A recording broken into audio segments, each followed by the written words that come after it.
Hello, আমি মিমি। এখন দেখো ঘড়িতে ঠিক কটা বাজে, রাত 12টা। আর এখন আমার মনে হয়েছে আমি বাড়ির রান্না খাবো না। মানে আমার আর কি কিছু ঝাল ঝাল খেতে ইচ্ছা করছিল। আমার মতো এরকম পাগল কে কে আছো প্লিজ জানিও। হঠাৎ করে মনে হলো না, মার রান্না খাবো। আর তাই কমপ্লিট। এবার যাবো আমি রান্না করতে। কখন? না, রাত 12টার পরে। মাকে জিজ্ঞাসা করলাম, মা ফ্রিজে কি আছে? মা বলল চিংড়ি মাছ আছে। তাই ভাবলাম চিংড়ি মাছের একটু গ্রেভি বানাই। আর অবস্থা দেখো। ও মা, মশলার প্যাকেট কই? ওখানেই তো আছে। ওখানে মানে কোথায়? শোকেসের ওপরে। তেল কই গো? মাকে জিজ্ঞাসা করো তো। আরে রান্নার ডিপার্টমেন্ট তো মার হাতে। ওই আর কি এক দুবার রান্নাঘরে আসলে যা হয়। তুমি মাঝরাতে ঝাঁটা দিয়ে ঘর পরিষ্কার করছো কেন?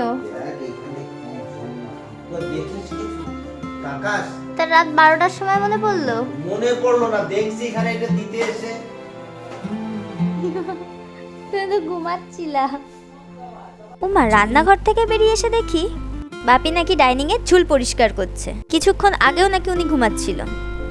আমি কিন্তু খুব একটা বেশি রান্না বান্না পারি না, কিন্তু হ্যাঁ, আমি স্ন্যাক্স আইটেমগুলো খুবই ভালো পারি। তাই আজকে একটু ডিফারেন্ট কিছু ট্রাই করছিলাম। তোমরা কি ভাবছো আমার বাড়িতে কিছু হয়নি? হয়েছে। মা পার্শে মাছ দিয়ে সুন্দর ঝোল রান্না করেছে, কিন্তু না, আমি তো ওটা খাবো না। মুডের উপরে চলি কি না। এখানে দেখো মশলা কষাতে গিয়ে দেখি মশলায় তেল কম পড়ছে, তাই তাওয়াতে তেল গরম করে আমি মশলায় দিলাম, কারণ কাঁচা তেলের গন্ধ হবে না। তাই আজকে এটুকুই থাক।